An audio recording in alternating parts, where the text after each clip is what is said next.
So first, I've titled this presentation, Women Learning Over a Lifetime.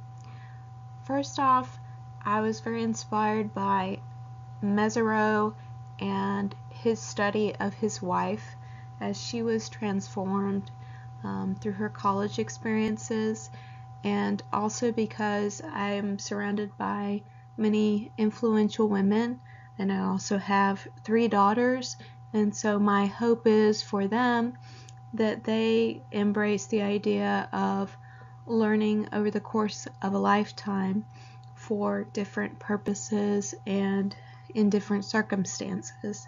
But I think that through the participants I was able to interview, you will see that learning takes different shapes as you enter adulthood, as you continue through middle age, but it also continues even as you are at the later stages of your adult lives. I recruited 2 early adult participants, ages 18 and 19, at the end of their high school and the cusp of their university studies. I then recruited a 35-year-old who had a lot of transformative experiences, both in terms of family and also career transitions.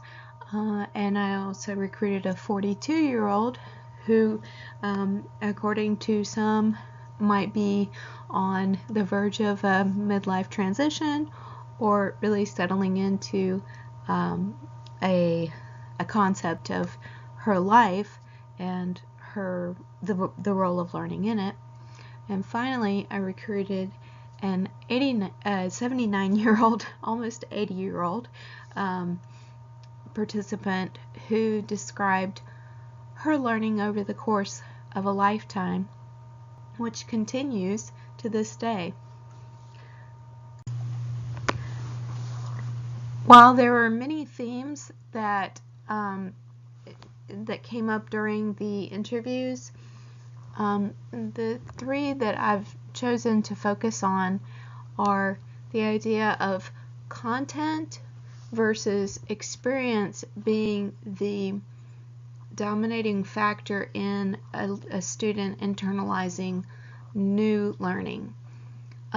Also, the idea of integration of content with previous experience, because as you look at some of the learners who have gone through many different transitions or transformations, somehow they've been able to integrate the previous knowledge in a way that serves them in the new learning that they've decided to undertake. And then finally, there were several common factors that arose in the descriptions of what were barriers for learning and what were catalysts for learning across age groups. So I'd like to start chronologically with my early adult participants, my 18 and 19-year-old. First thing that arose is that in looking over the interviews in their entirety, I realized that they spoke mostly about curriculum and very little about their own experiences. And so, of course, it becomes obvious that they simply have not had as many experiences, that their lives have been dominated by a pre-programmed curriculum that they have received and had little power to cater to their own interests. While I had one 18-year-old who had been able to select, for example, in her senior year, more science and math classes. In fact, she was taking 2 science classes and 1 additional math class beyond what was required for her graduation. She was limited in terms of the content, So she is hoping to pursue a career in medicine or in physical therapy, and the only course that she was able to select that was goal specific was human anatomy and physiology. But in terms of the other course selections, she valued them in their ability to build her skills in math and sciences.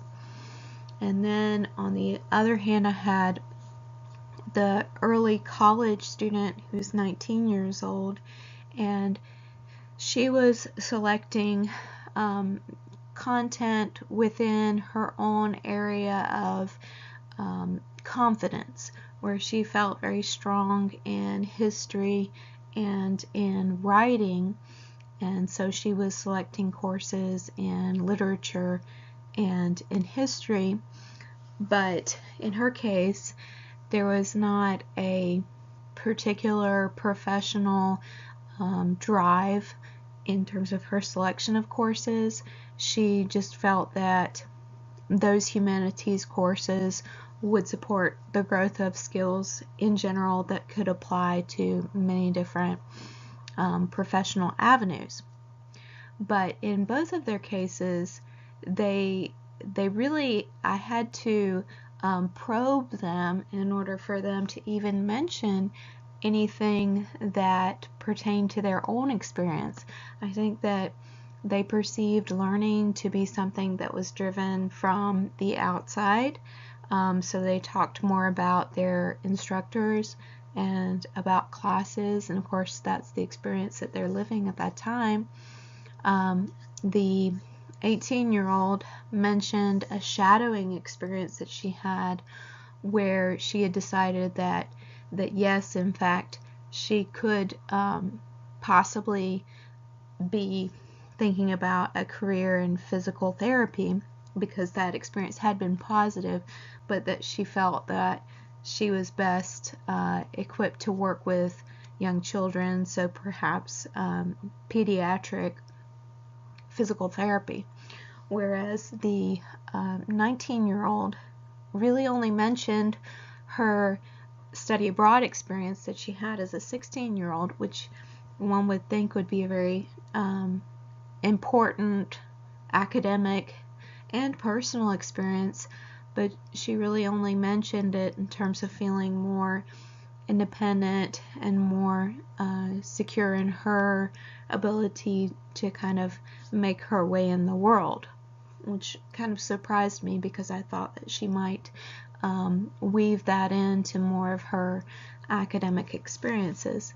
So one question that I had was, how well are high schools and colleges scaffolding the curriculum towards the future professional experiences of their students?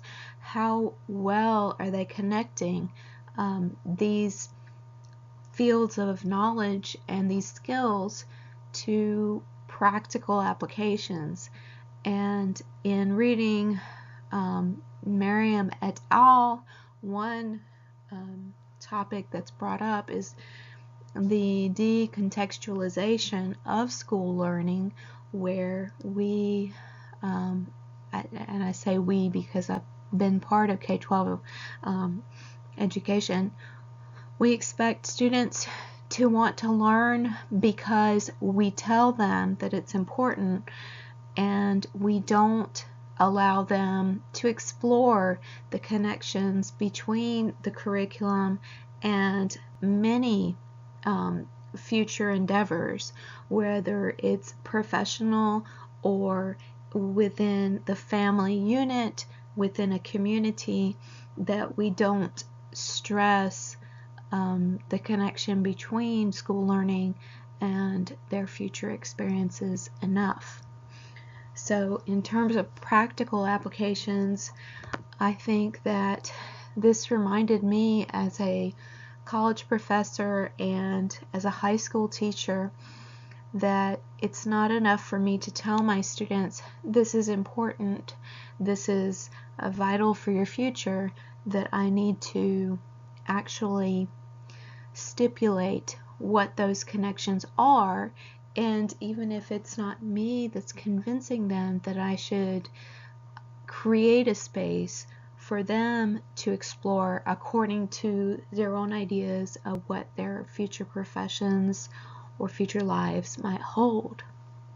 And that is, I think, directly correlated to what they take away from the class and how well they're able to apply it. Because one thing that was, I think, unique about the two participants I recruited, and that I have not observed among all of my students, is that they were very learning oriented learners, as many of our readings, including Knowles et al., has described, that they felt a sense of satisfaction in the learning and the understanding in and of itself. But from my experience in regular classes, most of our students are not as intrinsically motivated, and so I think that we would be contributing to the success of many more students if we were able to articulate the application of what we are teaching. So next, I'd like to explore the perspective of my older adults in terms of their content, experience, and then integration into new learning. First off, all of the older learners, all 3 of them, referenced experience much more than my early adult participants. And the experience that they referenced informed how they assimilated the new academic or professional content into their lives, because they used their previous experiences to make meaning. And for the early adults, they were using their previous content experiences to make meaning of new content. For instance, I had the 18-year-old referring to her current calculus as building upon the previous blocks of pre-calculus and calculus. But the older learners were referencing their experiences, whether obvious or not so obvious, as key to their ability to acquire and hook in their new content. My 79-year-old referred to these previous experiences as her filing cabinet, and that as she assimilated new information, she knew which file folders to open to connect to the new things that she wanted to learn. And so I believe that these learners, because of their experiences and because of their learning of diverse content, for instance, I had one learner who had been through several career choices. She had begun with an undergraduate degree in French. This was Mary, and she had used that basic liberal arts education to work in customer service, and then she had moved on through a teacher preparation program to become a French teacher, and then she was applying what she had experienced to launching her own business and to entrepreneurship. And so the diversity of the content of learning and the diversity of experiences almost creates so many nodes for new things to be tied in, so that they're memorable and meaningful. And in the case of the 79-year-old participant, she was pulling together botany, her profession as a biology teacher, with watercolor, with gardening, and so there were all sorts of unexpected synergy among all of these learning experiences. And so these diverse experiences and their diverse academic content resulted in all sorts of points of integration of the skills and tools that they wanted to learn into new venues and endeavors, and nothing was laid aside as not useful. Everything was repurposed or recycled in a way to accomplish the new goals.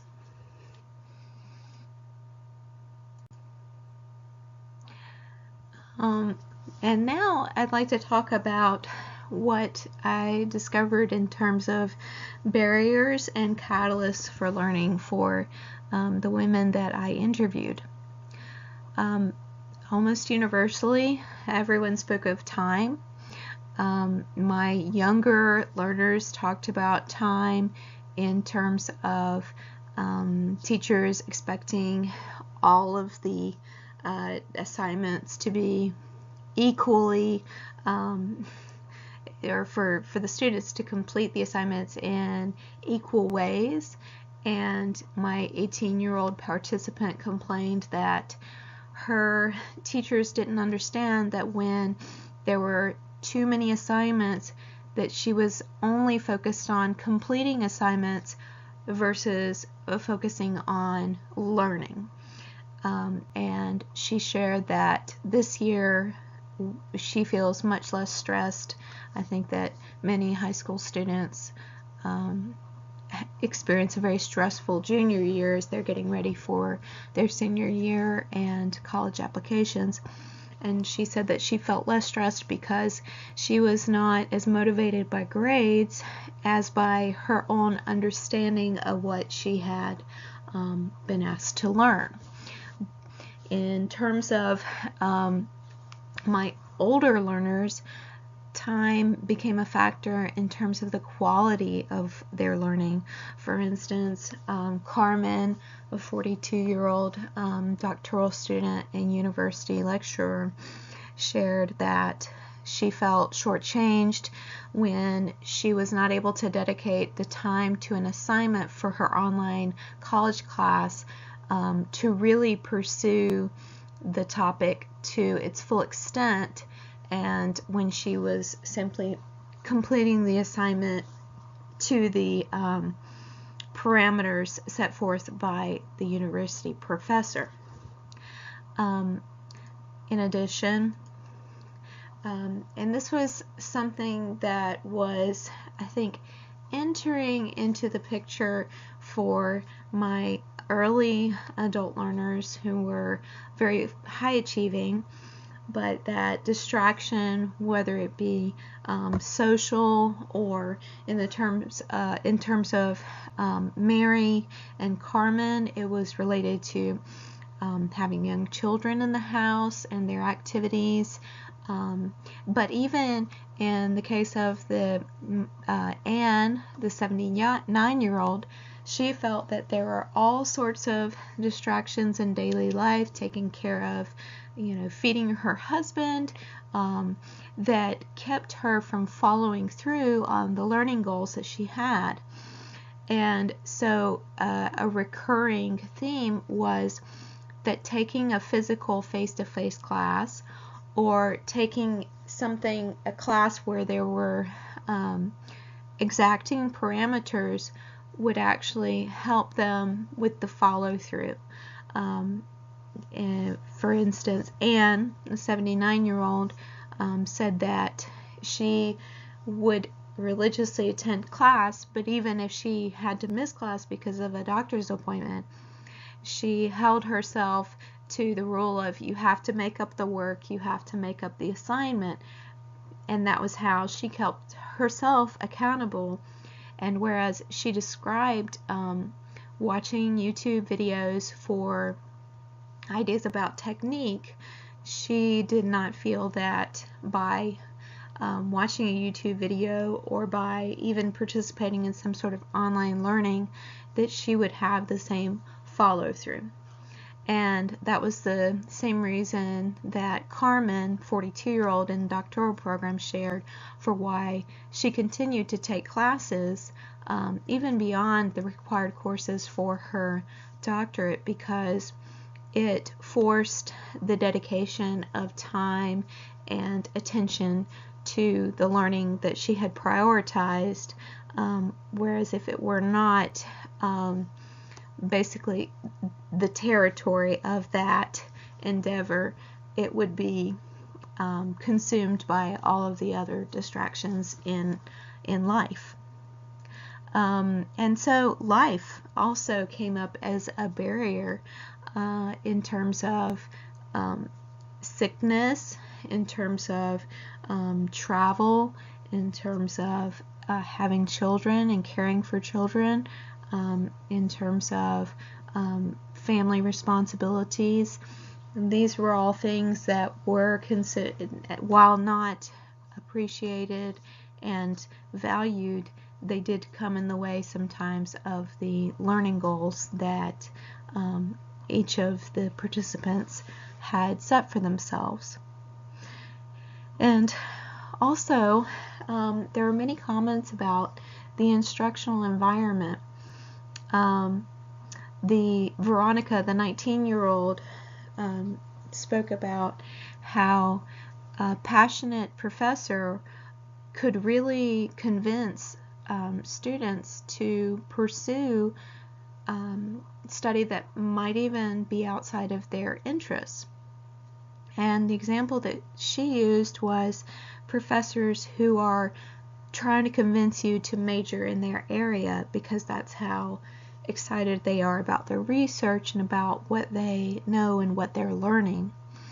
But at the same time, if that same passionate professor is not able to articulate an organized learning experience for the students, the passion is really lost. Something else that came up in terms of the instructional environment, the 18-year-old referred to it as talking at the class versus talking to the students.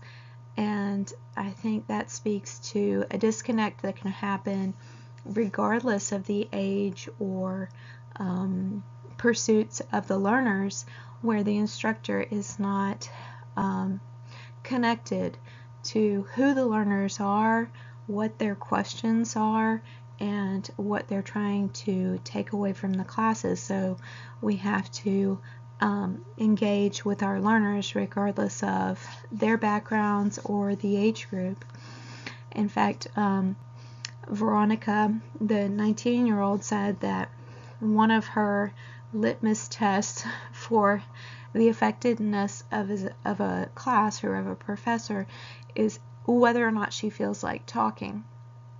Because if she doesn't feel like talking, then that means that the instructor has not facilitated an engagement, and she's more than likely going to tune the class out or just try to fulfill the basic requirements.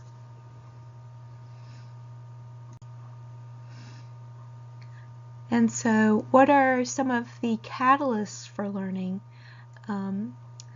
Instructor passion and skill. And one of the things that I think Brockett brought to light as well is that there is no cookie cutter model for the ideal instructor, but the instructor has to have passion and they have to really know their area. And that was highlighted by all of the participants. Anne, the 79-year-old, in beginning to describe her experience with the watercolor class that she was taking, said, and this was an artist, a watercolor artist. So she acknowledged the expertise of the instructor, but then at the same time the instructor was skilled in scaffolding the students from the most basic activities in watercolor to a more advanced level. And in fact, Anne was very proud to share that she would be continuing on to the advanced class despite some of the difficulties that she had. For instance, she complained about the fact that her hands shake, but in spite of that she was still able to apply what she had learned and wanted to continue to learn. Another important factor was the community of learners and the interaction among learners. And there were multiple references to this throughout the interviews. Mary, in talking about her online teacher preparation program, referred to the importance of the discussion board community and how, with a group of very diverse learners from recent undergraduates to people who were choosing a second career like she was, to people who had retired from a career and were going back because they were just inspired to teach, that within those discussion boards one could see the wealth of wisdom that was available to inform and support learners, in addition to what was provided by the instructor, and that by interacting with one another they were able to gain additional knowledge and also to take something from the experience of other learners. Also, another theme that came into view was the idea of effective scaffolding and application, that you understand a simple idea and then you are able to apply it before you are moving on to a more complex idea. And so effective instruction needs to plan very carefully for each of those steps. And part of that planning is also planning for the dialogue that happens with the instructors. One of the things that Anne, the 79-year-old, talked about that she really enjoyed with her watercolor instructor was that there would be instruction going on, but then at different points in the class she would call, and she was actually creating the same items that the students were, but she would call them up individually and dialogue with them about what she was doing, why she was doing it, what they needed to consider as they applied this to their own work. And so these are just a few of the more salient ideas that occurred, or that I observed as I interacted with my 5 participants. So finally, I just included the interviews for you to peruse. They're all uploaded onto YouTube. I've got permission from each of my participants, and you can turn on closed caption. The interview, for example, with Elizabeth is a little bit hard to hear. I really enjoyed doing this study. It was very informative, brought all of the things we've learned this semester to bear, and also saw a lot of myself in each of the participants. Thank you.